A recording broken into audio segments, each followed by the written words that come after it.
بے مالدار نو خباب بن حضرت زمو چې دی الله رب العالمین ډیر عمر ورکړو دا تقریبا په ودیش کاله مخکې د ایجاد د ودیش کاله مخکې د ایجاد دا پیدا شوی دی او په شپږ دیشتم هجری کې دا وفات شوی دی تقریبا 100 کاله عمر دار راځي او دا هغه انسانو چې اسلام د پاره ډیر زیات تنګ او سخت تیری کړی دی د اسلام په اول سر کې ایمان او اسلام راوړل دی اسلام په اول سر کې نبی صلی الله علیه وسلم لا په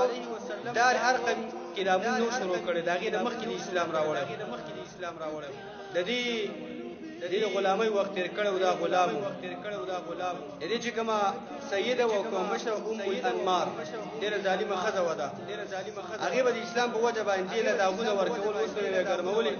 د دې په سر به کې خودله په تندې به ولکې خودله په بدن به ولکې خودله دا به دغه شان د باغې باندې داغو ورته ویل ته په دغه محمد صلی الله علیه وسلم کافر شو په دې دین باندې کافر شو خو دی ویل والله کې کافر شو چرته نه کافر کېږم دومره غریب پازاب کو نبی صلی الله علیه وسلم خاطر هغه شکایت وتا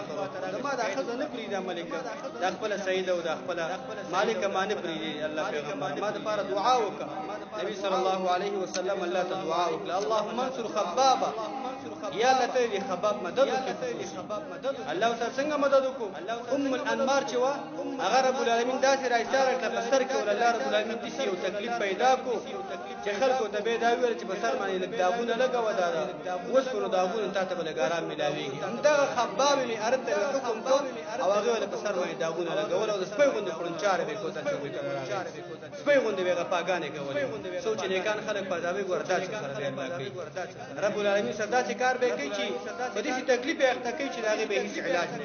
وي همدغه خباب می ارته اوس باندې ګرمولي او داغه په سر به کې خوري لږ آرام او څه ملاوي